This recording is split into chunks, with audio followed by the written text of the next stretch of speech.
Good day, everyone. I hope everyone is having a wonderful, wonderful day. And today we're going to look at some test tips. NCLEX question of the day. Here is your NCLEX question of the day, and it's Test Tip Tuesday. So we're going to answer this question coming from a Pharm category today, pharmacological and parenteral therapies, or pharmacological therapies for my LPN students.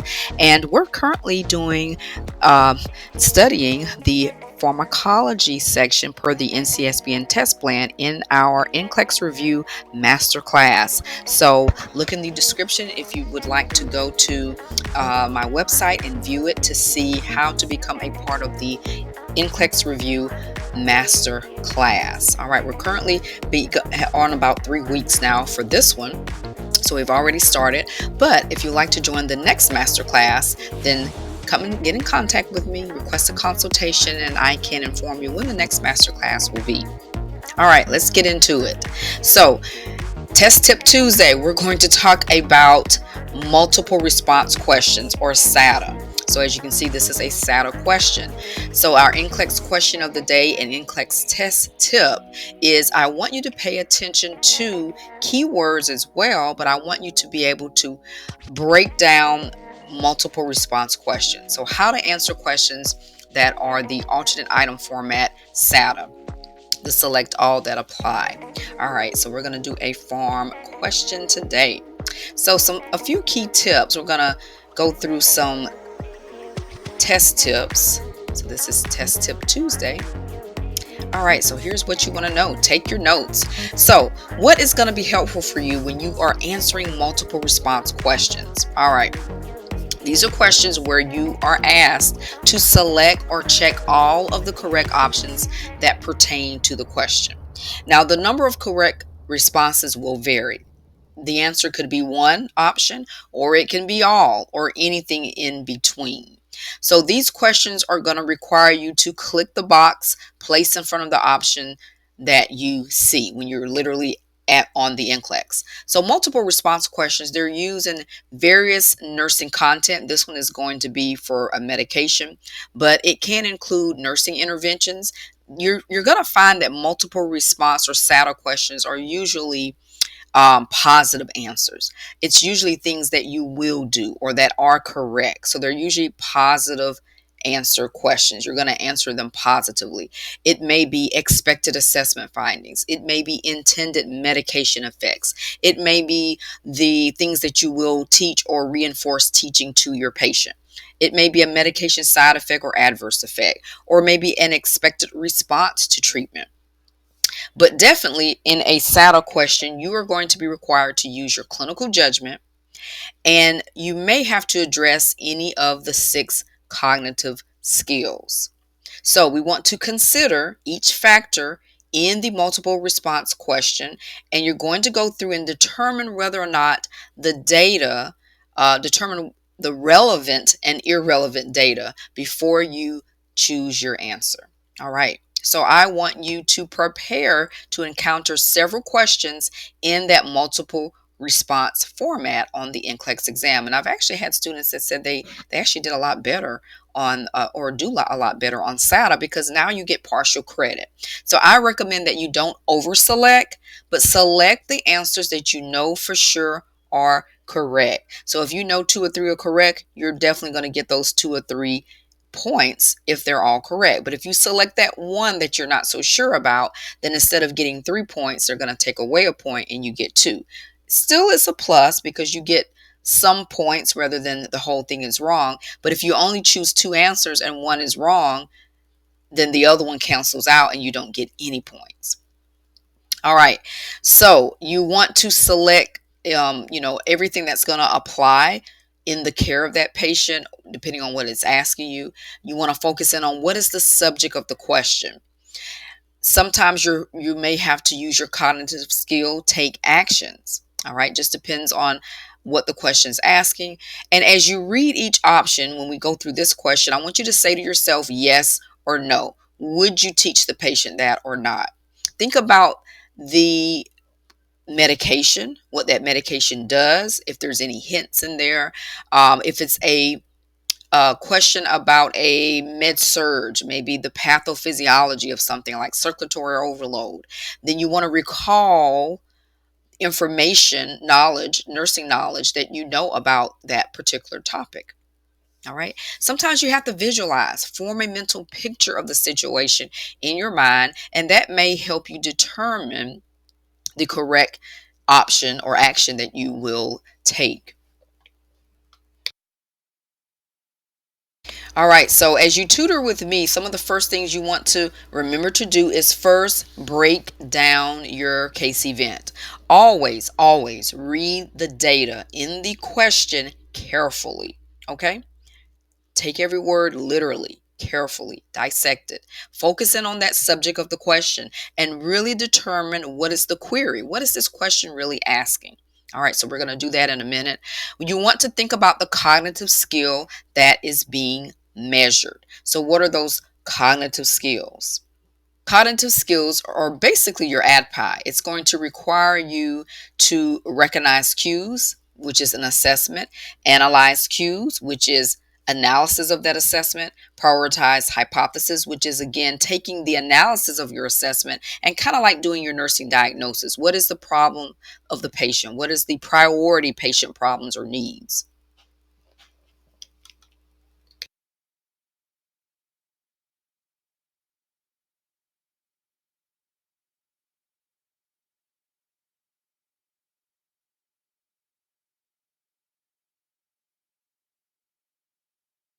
All right, so when you generate solutions, you're also planning. Now you have to come up with the plan or the solution to those problems that you assess in your patient. And now the next thing would be to implement that plan and take action. So in our plan for patient teaching, basically you're taking action and you're thinking about what things would you include in the plan for this patient, what actions would you take, basically what would you teach the patient and include in their plan of care for somebody on a certain medication. And then you may go back and reevaluate and observe the outcome. Did they understand the information? Did they not understand? So in this question, we're kind of doing generating a solution, taking some action in a sense as teaching, nursing teaching, or reinforcing teaching is an action that we do. It is part of the nursing process. We do teach our patients. We put that in the plan of care. So you want to um, know what is the cognitive skill being measured. What do they think about what they're asking? Identify any strategic words. We may find some in this question. We'll see. Note whether the question contains a positive or a negative. And like I said, most select all that apply are going to be positive choices, but they could ask you something negatively. Use nursing knowledge and your clinical learning experiences. Now, don't take those clinical experiences literally. Remember, this knowledge that they're asking you on about is going to be by the book. So you really want to take it for face value by the book. Doesn't mean what you're doing clinically is incorrect, but they're testing you on the standard. If a health problem is presented in the question, then use that information. Think about the pathophysiology associated with the health problem. That may help you decide yes or no for an answer. We talked about visualizing it, reading the option to yourself one at a time. Yes or no. Does it apply to the situation? Select the option if it's a yes. No, then you don't select it. If it doesn't apply to the situation, say no and you eliminate it. So you're still going to use your process of elimination. One more thing I would add, write this down, is that you want to use comparable and alike options. If you see any answers that are similar in SATA and you know one is correct, stay on that path and choose other options that are also similar or correct. But don't contradict yourself. Don't choose an answer that's opposite of what you think is correct, because you're going to get that one wrong. One of them has to be wrong if they're opposite of each other.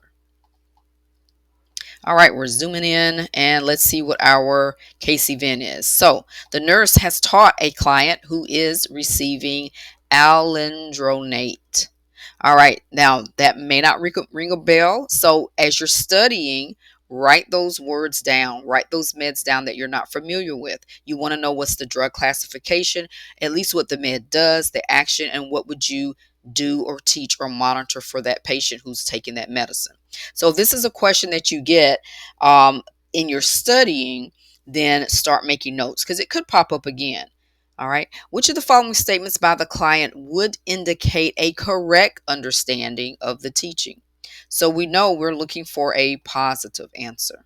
What would we teach this patient who is on alendronate? All right, I will take alendronate a half hour before I eat breakfast. Yes, this is a biphosphonate. You do have to take it an hour or at least 30 minutes before they eat. They usually take it early in the morning. I should avoid weight-bearing exercises while taking alendronate. Hardly ever see any situation where a patient has to avoid weight-bearing exercises unless there's some orthopedic problem. And in this case, this med is helping prevent bone loss. And so weight-bearing exercises, as you might have seen in one of my videos where I'm taking a walk and I'm talking about weight-bearing exercises, walking is good because it helps to build bone mass. So we're going to eliminate this one. I should discontinue alendronate if I experience nausea or vomiting. Discontinuing a med is very, very touchy when it comes to NCLEX. We usually don't teach our patients stop taking a med unless we know there's an adverse effect happening. If this is occurring, we really need to teach the patient that you need to not eat 30 minutes prior and that you do need to stay sitting up for 30 minutes after you take this med. That will decrease any side effect that could possibly occur, or not any, but it will decrease the side effect of nausea and possible heartburn or vomiting, which are common side effects. And that leads us to option 4. So 3 we're going to get rid of. They should not just stop the med, but reassess if they're really truly taking the med correctly. Option 4, I will need to remain in an upright position for 30 minutes after I take alendronate. Yes, that is going to help decrease the symptom of nausea. I should notify my doctor, my primary healthcare provider, if I experience difficulty swallowing while taking alendronate. Yes, that is also true. Now, if you didn't get those this time, let's review some things about this medication. Here's a good drug card. All right, so we are going to use this drug card for our studies. So here's Josephine Bonaparte, a little character that will help you remember. She is on the treadmill. So yes, weight-bearing exercises are good. This med is a biphosphonate, so it is going to decrease the number and action of osteoclasts, which are cells that are going to break down bone, the action of osteoclasts, and it's going to inhibit normal and abnormal bone resorption. So we're trying to maintain strong bones here. It's indicated for osteoporosis, Paget's disease. It's also used for prophylaxis and treatment of postmenopausal osteoporosis, patients who are on long-term steroids. Remember, steroids make your bones weak. So this person would benefit from this medication. Here is the med that was on our list at the very bottom there, alendronate. You may have heard of Fosamax, Actonel, Boniva, but you want to know those generic terms. Undesirable effects. It can cause headache, abdominal pain. Those are the most frequent. It can cause nausea. Nausea can make you feel like you got to throw up. It can cause heartburn, constipation, diarrhea. Overdose may result in GI disturbances. So bone mass is going to rebuild. They only take with a full glass of water, no food. Never lie down after taking the med, or otherwise it's going to cause nausea. And it can cause esophageal irritation, but to minimize that, you want to make sure that they are sitting upright. As a nurse, our interventions are going to be monitor their electrolytes, get baseline and periodic bone density studies, calcium levels, make sure that we have corrected any calcium and vitamin D deficiency, check their calcium levels. Remember, it's call 911, 9 to 10.5 or 9 to 11. Tablets are prescribed once a day or once a week. Just depends on which med they're on. A liquid form is usually prescribed once a week. We want to make sure we're monitoring their bone density test. They usually will get a bone density scan every 12 to 18 months. All right, we talked about the importance of taking the med first thing in the morning, 30 minutes prior to any food or breakfast or beverages or any other medication for the day. Also take it with 6 to 8 ounces of water. Don't lie down for 30 minutes after taking it. That is going to reduce the risk of esophageal irritation as well as nausea and vomiting. Avoid chewing. Don't suck on the tablet. Now, other things that they want to do to support bone mass is to participate in supportive lifestyle changes, such as don't smoke, no alcohol, regular weight-bearing exercises, such as walking 30 to 40 minutes per day. If chest pain occurs, that's when they would stop the medicine and discontinue it and notify the doctor. Also, notify the physician, and we chose this answer, if they're having difficulty or painful swallowing, or new or worsened heartburn, any blurred vision, and eye pain. Let the dentist know if they are taking this med. They really should avoid dental work while taking this medication. We're going to monitor kidney function, hydration status. Don't skip a dose. If it is missed, maybe they forgot, wait until the next day, 30 minutes prior to breakfast, to take the dose. Don't take 2 tablets in the same day. All right, so I hope this question has helped you today, and I hope you got some good test tips on how to tackle those SATA questions. Overall, we did have to know the subject of this. We did have to know a little bit about this med. So you learned some content today. You learned about biphosphonates, that they're going to help with bone mass and bone density. And you got your test tips for today. So I hope you have a wonderful, wonderful day. And meet me here next time for some more NCLEX tips.